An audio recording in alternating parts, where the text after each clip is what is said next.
Alright, animation fanatics, grab your tickets and a hot snack, cause it's time for Monkey at the Movies. Today's episode was requested by, and we'll be taking a look at Siren, Omatsuri, and the Secret Island, also known as One Piece Movie 6.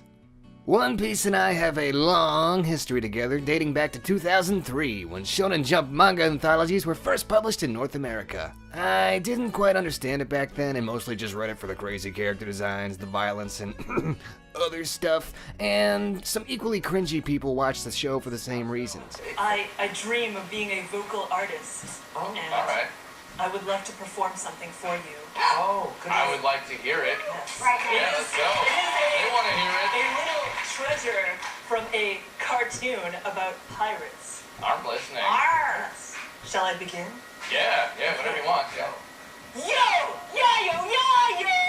Dreamin', don't give it up, Luffy! Dreamin', don't give it up, Zoro! Dreamin', don't give it up, Nami! Dreamin', don't give it up, yo! Yeah, we don't talk about that. Surprisingly, One Piece is one of those properties that held up pretty well in adulthood to a point where I've developed a much deeper appreciation for it nowadays. For those who don't know, One Piece is about pirates, but not really, since it doesn't focus on real pirates and their inherently short-lived nature due to disease and the long arm of the law. No, it's more so about the idea of being a pirate and the anarchist camaraderie associated with it.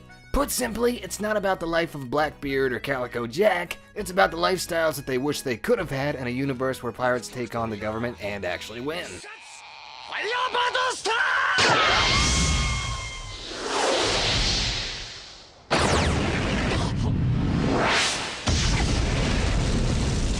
And since it's one of her favorite properties, I couldn't help but bring our number one weeb along for this one. Oh yeah, boy. One Piece is top tier shit. I started sailing on this ship in 2013 and I am not coming back to shore. I am just now finishing the Dressrosa arc in the anime, and I've just watched 3D2I and I've seen Film Z and Okay, we get it. You're our favorite weeb for a reason. You don't gotta prove it. Besides, now we can add One Piece Movie 6 to that list of yours. Or at least we could if there were an English copy available, but nope. You can't get this film in America, so I guess that means you want us to pirate a movie about pirates? Okay.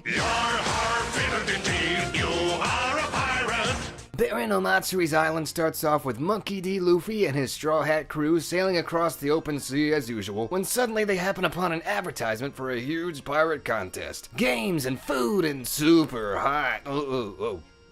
Okay. Anywho, turns out this contest is run by this big bad Baron Omatsuri and his merry crew of weirdly frog-like pirates with plants on their heads. See, I assumed it was their crew's theme or gimmick. I don't know. So they're doing these fun, bizarre contests against some equally bizarre people, but something's a little off here. The Straw Hats start arguing amongst themselves and stumble across a few strangers who reveal there's something absolutely, horrifically wrong with this island. But we'll get into that later, so for now, let's talk about the art.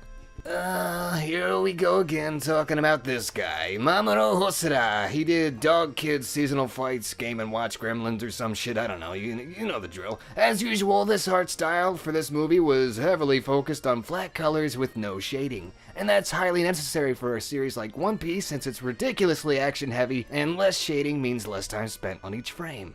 It's also notable that the characters had a less consistent and less detailed appearance relative to the anime, which allowed for more fluid movements and crazy expressions.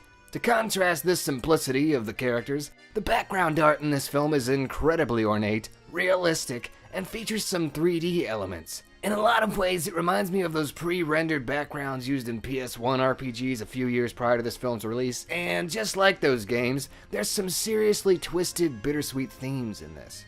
Every arc and film in the One Piece anthology tends to have the same structure. They start off with a happy-go-lucky atmosphere that radiates feelings of freedom and adventure. But as the story progresses, serious conflict grows in severity until the power of human connection saves the day.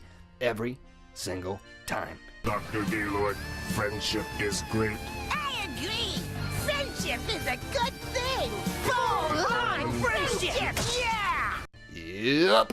Like most Japanese properties, the concept of friendship conquering all is the most prevalent theme here, But Baron Omatsuri's island comes with an insanely dark twist towards the end that I was not expecting. We're getting into some spoilers here, folks, so if you plan to see this movie, skip to the time shown on screen.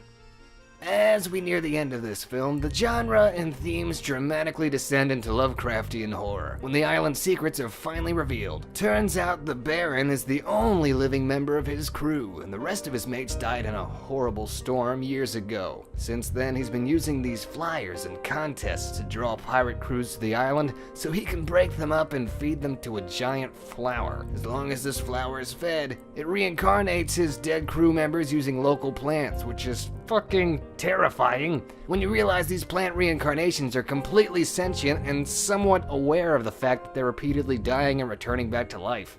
Yikes. The best way I can describe this is just imagine Castaway, but instead of Tom Hanks talking to a ball, he's actually talking to a bunch of ghost plants that look and behave like people he knew back home. Ooh. The terror is taken even further when Luffy's crew is shown sprouting out of the flower as a pulpy, throbbing mass of conscious plant flesh. That's a whole lot of nope. Ugh, you got that right. But interestingly enough, this is a trope that has some deep roots in Japanese animation since their culture has a strange fixation on the concept of body horror, which is all about distortions and violations of human anatomy. So this is kinda fitting? I don't know, but what I do know is I'm a total sucker for Cthulhu-esque existential horror, so that dark shift in tone actually made this movie an instant favorite for me.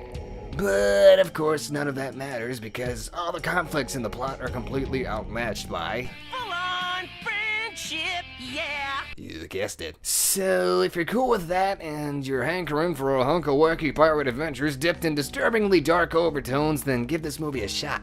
And maybe get yourself into One Piece in general while you're at it. This has been Brad Brachet. And Destar. And I'm a monkey at the movies saying I'll see y'all at the next show.